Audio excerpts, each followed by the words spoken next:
For anyone to say that terrorism has no religion, I think it's just vile. Let's just accept that. We've reached a stage where I think, even though in our hearts and minds we want to say something that is the truth, we are being prevented from saying so. It's just an army of zombies that has suddenly descended. And it is very befuddling, especially because to a Darwinian atheist or to someone who also does science, is that any view is kept on the table. You want to accept it, you don't want to accept it, it's up to you. No idea is sacrosanct. And every idea is to be celebrated till the time it is junked, accepted till the time it is junked. And everything happens without even hurting a fly. This is what all of us have been brought up on. And now it's virtually impossible, even in the fields of science, to do so. We saw during COVID how medical practitioners, scientists were virtually prevented, cancelled, deplatformed for putting forth their views. It's unbelievable.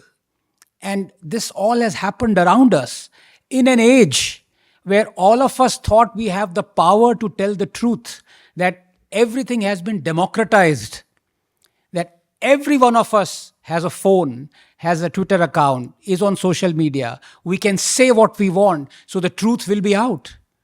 And exactly the opposite is happening right before our eyes. I can't believe it. It's so bizarre. So bizarre. And one harks back with, I think, even poignancy is not the word, with pathos, that the word Big Bang, the theory that we accept that created the universe, Big Bang theory, that everything started and then, of course, Hubble shift came and now we know that it is true. Of course, we don't know what was there before the Big Bang. But the person who coined this phrase Big Bang was the one who actually believed in the other opposite theory of steady state theory, Hoyle. Such was the beauty of science. Everything was on the table. Every person's idea was celebrated, and we've somehow, I don't know what has happened, and now when Vamsee, what we are seeing unfolding in the US universities in the last, I think, especially 6 months, 7 months, is beyond scary. More than rearming Hinduism, we need to disarm Abrahamic religions if Hinduism is to survive. What do I mean by disarming? I mean legally disarming.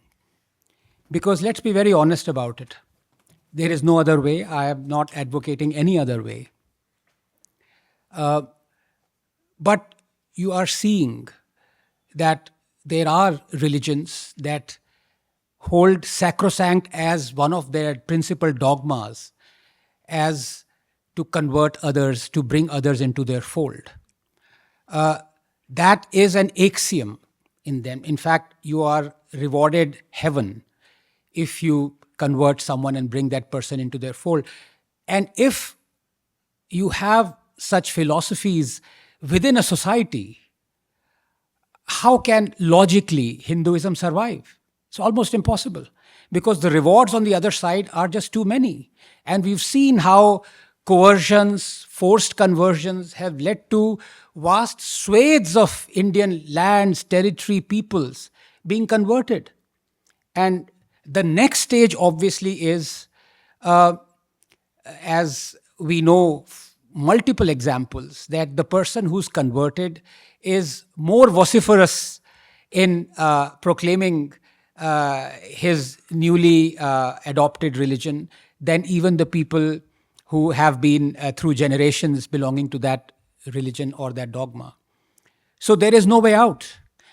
As the most prominent example, Allama Iqbal, the poet who was supposedly called the ideological father of Pakistan, his grandfather was a Kashmiri Pandit.